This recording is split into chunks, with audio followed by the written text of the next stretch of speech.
Sanjeevani clinic doctor Ramakrishna Rachakonda, professor of pulmonary medicine, NRI medical college, Chinnakakani, Guntur జిల్లా.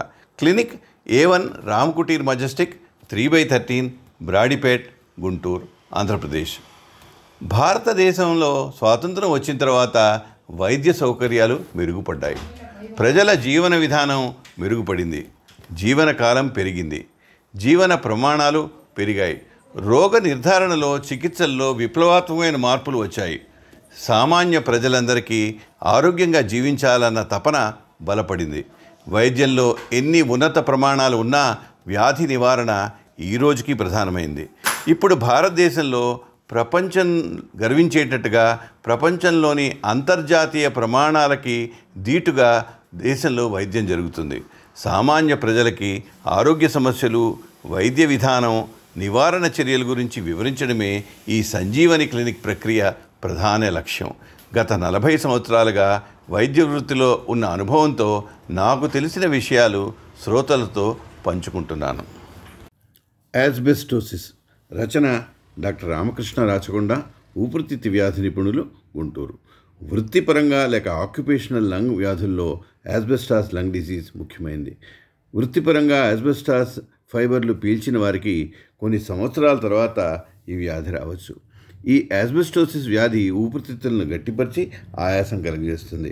వ్యాధి లక్షణాలు కొద్దిపాటి నుండి తీవ్రంగా ఉండవచ్చు. యాస్బెస్టాస్ వ్యాధి లక్షణాలు రోగిలో కొన్ని సంవత్సరాల తర్వాత కనపడతాయి.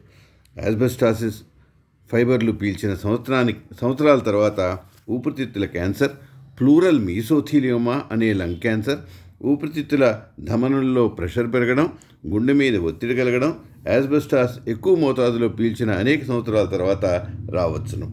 ఈ వ్యాధి ఊపిరితిత్తులు గట్టిపడి ఆయాసం కలుగజేస్తుంది. యాస్బెస్టాస్ ఒక ప్రమాదకరమైన లవణం. సామాన్య పరిభాషలో దీన్ని రాతినార అంటారు.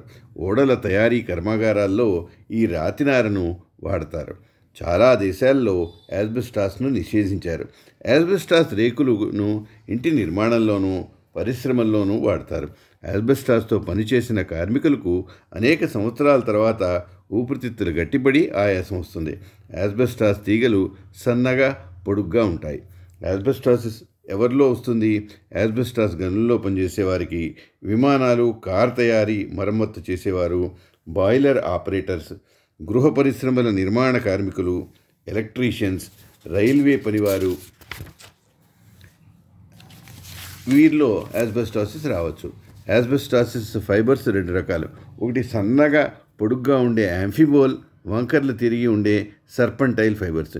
ఈ 2 రకాల ఫైబర్లు ఊపిరితిత్తి గాలి గదుల్లోకి వెళ్ళి అక్కడ వచ్చే ఇన్ఫ్లమేషన్ వల్ల కొల్లాజన్ అనే పదార్థం వలన ఊపిరితిత్తులు గట్టిపడతాయి. యాంఫిబోల్ ఫైబర్లు 20 మైక్రాన్ల పొడవు, 0.2 మైక్రాన్ల వ్యాసం కలిగి ఉంటాయి.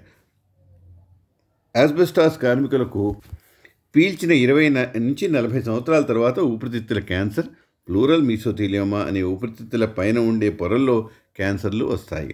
గట్టిపడిన ఊపిరితిత్తుల వలన ఆయాసమే కాకుండా ఊపిరితిత్తుల ధమనుల్లో రక్తపోటు ఎక్కువై గుండె మీద ఒత్తిడిని కలుగజేస్తాయి. రోగ నిర్ధారణ లక్షణాలు ఉన్న రోగులకు ఎక్స్రే చెస్ట్, సిటీ స్కాన్, ఊపిరితిత్తుల పరీక్షలు, రక్తంలో ఆక్సిజన్, కార్బన్ డైఆక్సైడ్ విలువలు, DLCO పరీక్షలు చేయాలి. యాస్బెస్టాస్ వ్యాధితో ఊపిరితిత్తులోని లింఫ్ నోడ్స్ కోడిగుడ్డుతో వేల్పుల పొరలాగా కాల్షియంతో గట్టిపడతాయి.